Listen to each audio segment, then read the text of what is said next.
It's day 12 in the 2018 Utah legislative session, and today we heard one of my favorite pieces of legislation this year.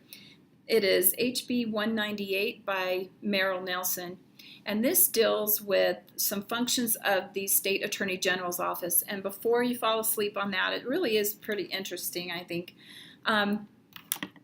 This year we're going to see several pieces of legislation that deal with a separation of powers issue. And to give you the background, our state government is set up very much like Congress, like our federal government, in that we have three branches of government: the legislative, executive, and judicial. And even within the executive branch, we have different offices that our founders chose to diffuse power within the executive branch. And I think that's interesting because that comes up from time to time. But I think our founders had experiences in other states where power was very concentrated in a governor, Missouri. So we chose to diffuse power. So that's why you have the governor, you have a separate independently elected treasurer, auditor, even a state board of education. So to be clear, sometimes people think the State Board of Education is part of the governor's office, but it is its own independent branch or independent division within the executive branch. So the Attorney General's office being one of those divisions in the executive branch, their duty is to defend the laws of Utah and defend Utah as a state. And in our code, they are required to give counsel to the legislature as well. The legislature being very obviously part of the state. So we had an interesting thing that happened this year. The last several years we've been tinkering with our elections law. And we had Congressman Chaffetz resign and midterm, and it turns out that we didn't really have a very clear procedure in our law to deal with Congress. The federal law covers, or the federal Constitution, U.S. Constitution, outlines what needs to happen if there's a senator vacancy, but nothing on the House of Representatives side. So Congress, or the Constitution, doesn't speak to it. Our local state law didn't speak to it. So it was clear to us that as the legislative branch that we needed to get together and be called into a special session and do what we're supposed to do. We legislate.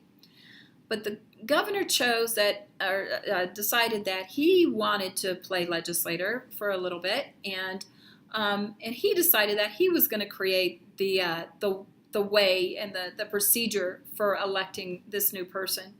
And clearly, we viewed that as a separation of powers issue, and it's very important that we distinguish those branches and that those branches do what they're supposed to do, limited and in their own lane.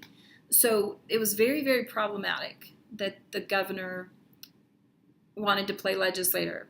And you may recall that we asked the governor to please call us into special session so we can legislate. But he didn't, and he moved forward and, of course, announced to the state how things were going to go and what the dates were and deadlines and procedures. So legislature didn't take very kindly to that, and we asked the Attorney General to give an opinion. The Attorney General is statutorily required to give us a legal opinion. But when he did, and he prepared his opinion, when it was time to deliver it to us, the governor said, no, you can't, because we're a client, and that's a conflict of interest. Well, the State Attorney General's office has a long, rich history of having two conflicting parties, and they do a very great job of building a firewall and representing two conflicted clients very separately and independently, so that they can retain attorney-client privileges on both sides.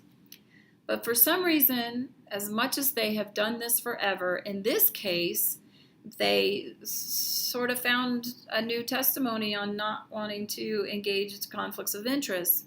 So this only exacerbated the tension that was already existing between the branches. And I use those words intentionally. It was very deliberate that our government was created to have tension between the bodies, and that, again, the separation of powers as well as the checks and balances. So only when we stay in our lanes and do our things can we really truly exercise the check on the other.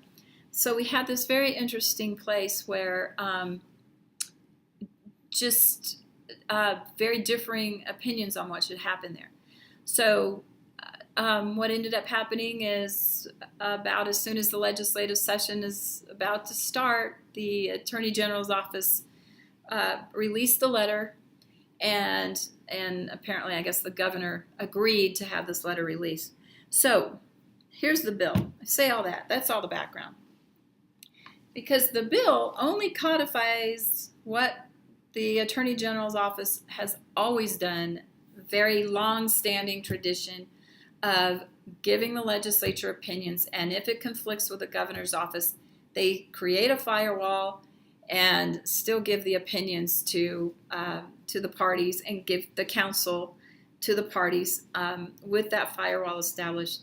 So it doesn't change a whole lot in practice, other than addressing that for one time when it really kind of mattered to a lot of people in Utah, the Attorney General's office chose to deviate from its practice. So this bill makes it so that it's very clear they will give such an opinion and such counsel to the legislature when asked. And really those kinds of decisions should not be arbitrary. It should not be up to the Attorney General's office to just decide when he wants to have or wants to recognize the conflict and not handle one party or the other. Some of the answers we got in committee I'm really not satisfied with, but this bill will progress.